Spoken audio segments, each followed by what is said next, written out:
Hello viewers, it's Josie. Welcome back to Positive Poems, where I read positive and inspiring poems to help uplift your day. Today I'm going to read an Abecedarian poem. Well, it's 2 in 1, called Cinephilia 1 and 2. It was a very therapeutic poem for me to write. I'm going to preface this by saying, obviously, the pro of being a major movie fan like me is that you get to have something you're so passionate about and inspired by. The con, however, is sometimes you feel like most of the general public doesn't know what you're talking about. However, if you really make the effort to speak to multiple people or join Facebook group dedicated to the subject, you'll realize that the cinephile demographic is much bigger than given credit for. That's why I hate when film Twitter says that cinema can't survive because the base of passionate movie fans like us who know so many movies, actors, and directors is just a small little bubble. Oh yeah, if your group was so small, then it wouldn't exist on social media in the first place. Letterboxd wouldn't exist. Sources like IndieWire, Slashfilm, and Screen Rant wouldn't exist. You guys wouldn't have podcasts or blogs or write clickbait articles that keep your so-called trades continuing. Not to mention that not all hardcore movie fans even use social media or have Letterboxd because they can't stand the toxicity. My older brother Mike is the perfect example of someone like this.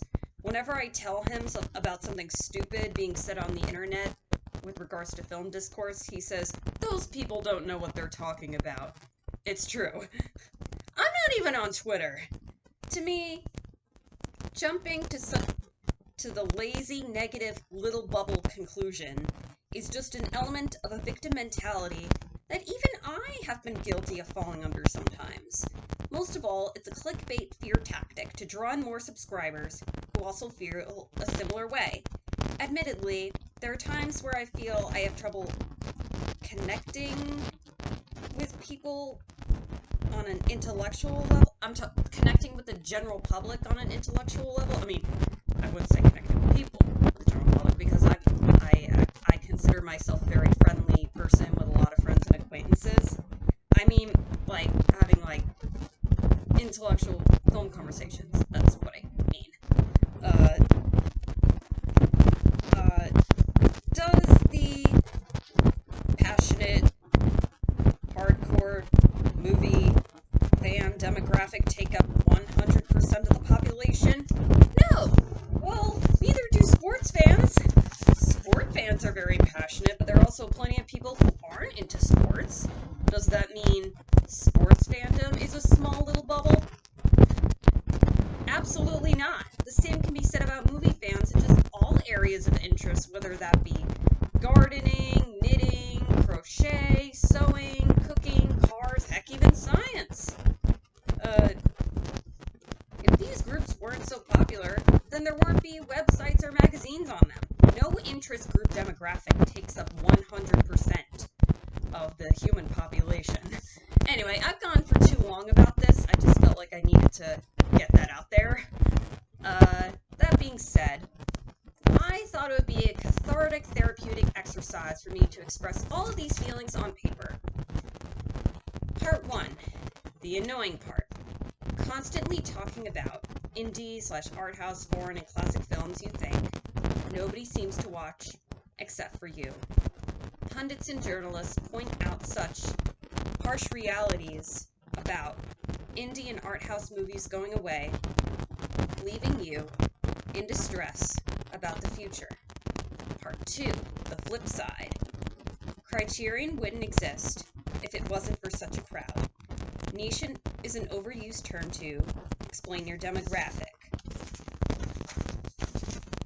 Podcasts about film would not exist had it not been for such a deep interest that has lasted many years. If you just have the courage to ask, you may be surprised. What I was trying to do with these 2-in-1 poems was kind of like In William Blake's Songs of Innocence and Experience, he has poems that kind of contrast with each other in each part of the book. Like, for instance, in Songs of Innocence, he has a poem called, I think it's called like Lamb or something, and it's all like peaceful. There's all like peaceful imagery, and then it's contrasted in Songs of Experience with the tiger, which is darker.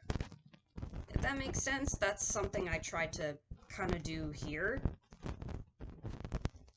But that's a topic for a whole other video on William Blake. For those of you who are watching this who feel a similar way as I do at times, I hope you now have a sense of feeling like you're not alone in your frustrations. Most of all, I hope this video helps change the narrative of us feeling like victims to feeling empowered. That's exactly what I did with the 2 Abecedarian poems spelling out the same word. Anyway, thank you for watching this video. If you want to check out more positive poems and movie-related stuff, then click the like button and subscribe. You can also follow me on Instagram at Positive Poems or Eclectic Movie Updates. I'm also on Letterboxd at Eclectic Movies. I wish love and light to you all. Goodbye for now.